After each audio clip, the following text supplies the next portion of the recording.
Inguva inorwadza kufamily yekwaNhandana mushure mekurasikirwa nemwana wavo Brian achiurawa neshamwari yake Shepherd Severa. Severa ari kuti akauraya Brian nebanga ndokubva ayamwa ropa rake ndokuzoenda nemutumbi akanosiya paShallow Grave kuWarren Hills Cemetery.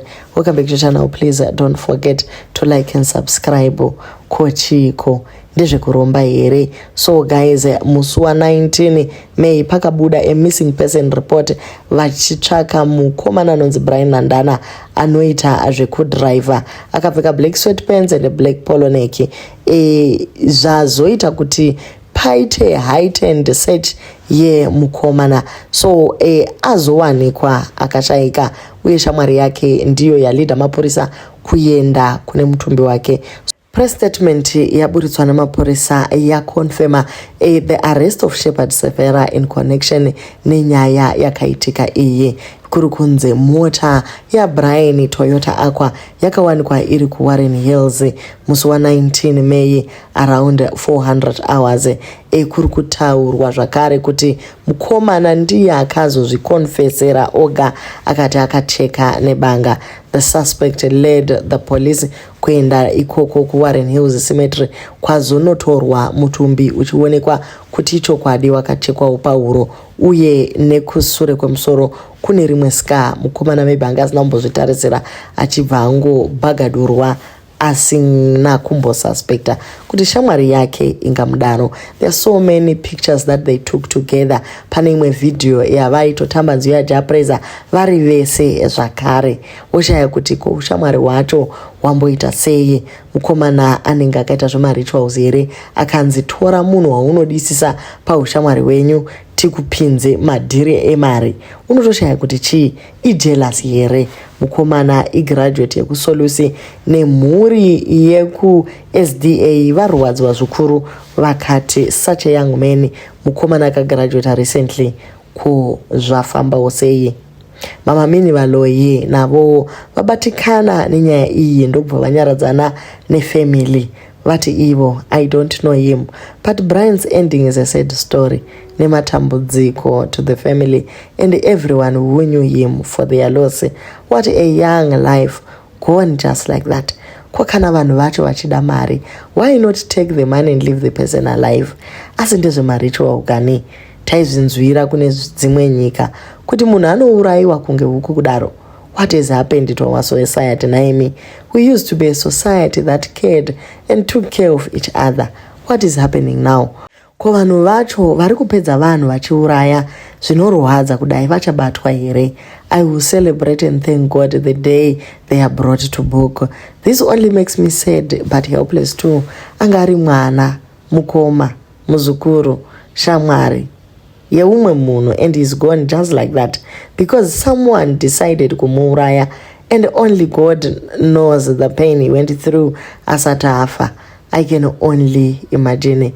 May his dear soul rest in peace. So ndo mashoko aMama Mini Valoyi vakati vedweka ko vanhu vari kudarireiko. Zuro ndizuro taiona Animal zvitsva achipiwa makore 89 mujere asaitoseka zvake.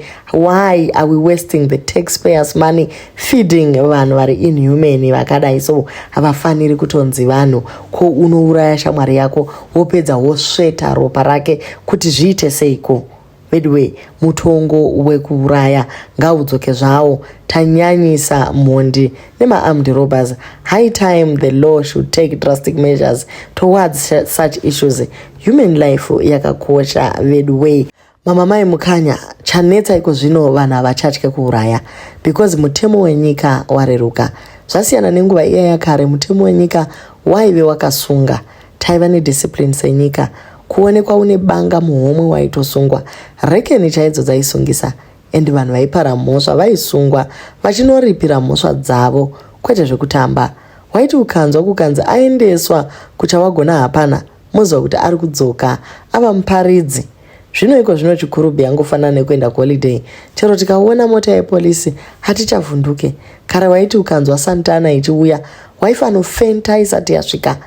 Discipline Zimbabwe was number 1. Patiko zvino mapurisa they treat you zvichienderana nekuti wabuda mumba mani. uye watadzira ani. And polisi yakazara mumaroadblock kutsvaga mari. Kumakamba kunenge kune 1 mupurisa. Ukasvika nenyaya yako wonzi enda unobata mbavha uye nayo. Yes, vari kumapurisa vachiri kuita mabasa avo nomazvo, but vave vashoma. The rest hapana. Nekuti polisi iri busy zvayo kusunga ana Sonia nemamotoristi vachisiya madangerous criminals.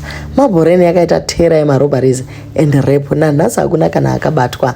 Traffic police itori pamasteroids pakutora mari dzemastruggling Zimbabweans. Nyaya dzekuurayiwa kwavanhu dziri kuwandisa. Is it because hakusina zvekuti auraya anourayiwawo? Nyika ino yakutyisa, mbavha dzaamhondi. Asi vamwe vari kungoti kune mudzi ndekune akatanga nekurombesa vanhu. Mukasasunga n'anga yacho kana kuti maprofita acho, dambudziko iri harizi kuzopera. Batai pamudzi wenyaya kwakabva idea yacho, nekuti pane vana vakavigwa vasina musoro, vamwewo vakangonyangarika, vamwe vakazombobatwa vari mubhutu paya, kuratidza kuti pane munhu ari kuti pane mapatsa akadai evana ari kushandiswa. Iyeye munhu iyeye ndiye anofanira kubatwa. Nekuti nyaya idzi pari kungochinja, maplayers ari kuforefront, but vari kubackground they still remain vachiita zvinhu zvakasviba. Ivo vanhu vanouraya vatorwa, hama dzenyu dzine ropa rekirimba kana rehanga here? Idzo mhondi dzamunochengeta muchipa sadza kuti heruko munoda kumbodzishandiseiko? At 28 years watonyanya kuda kupfumeiko? Husimbe here? Watadza kuromba nedzako hama here?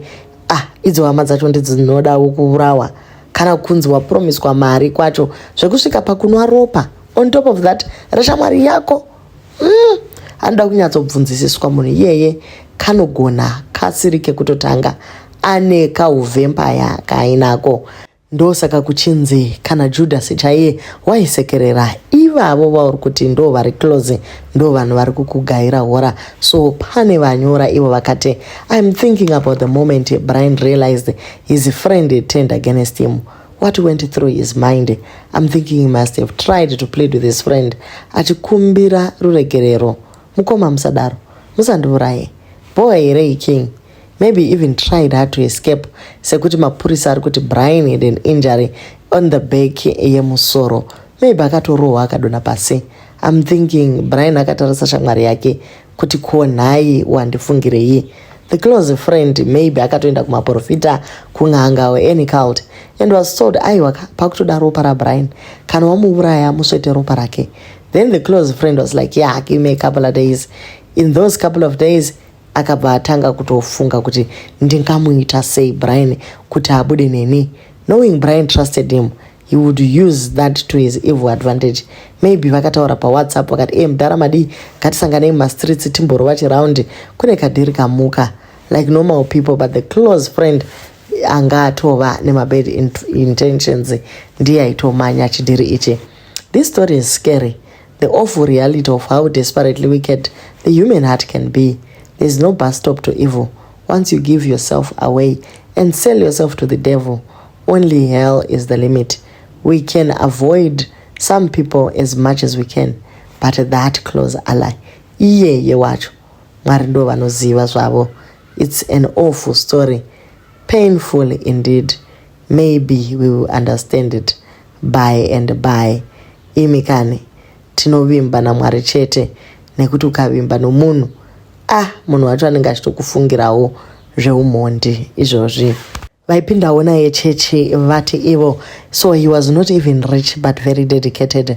When I go to Nzira Church, I got to realize that the church members thought we don't play instrument in our church, and the confusion on music was very tense, and it being a rural church there was no money.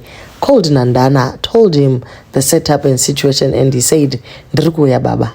That was it.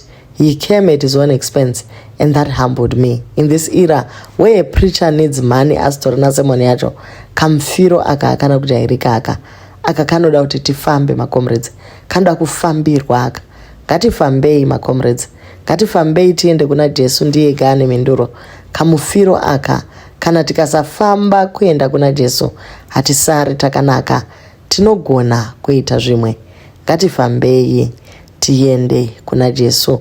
So ndevamwe vaipinda naye chechi vakati taneta veduwe nevanhu vari kungourawa. Mr. Nandana vanga vane mwoyo wakanaka, vasina havo mari, asi vanga vari dedicated kubasa raJesu Kristu. The Center of Hope kumwewo kwaishanda, but we are deeply saddened by the loss of Brian Nandana, our beloved pianist and a key figure in the intentional 2026 launch program. Brian's dedication, humility and passion for ministry touched many lives and brought warmth and inspiration to every gathering he served.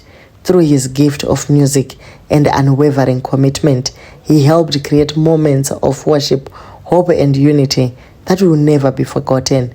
His presence among us was truly a blessing, and his contribution to the vision and success of the program remains deeply appreciated. As Center of Hope, we extend our heartfelt condolences to his family, friends, and all who knew and loved him. Though we mourn his passing, we take comfort in the promise of the resurrection and the hope we have in Christ. Blessed are the dead who die in the Lord. Their works follow them. Kuva kuzimoti kwasepo tiri kuti iwanai simba muzita raJesu Kristu muwane kunyaradzwa panguva inorema zvakadai. Change tichingokupai zvezere munyaya iyi as the story develops. Zvakaomazvo.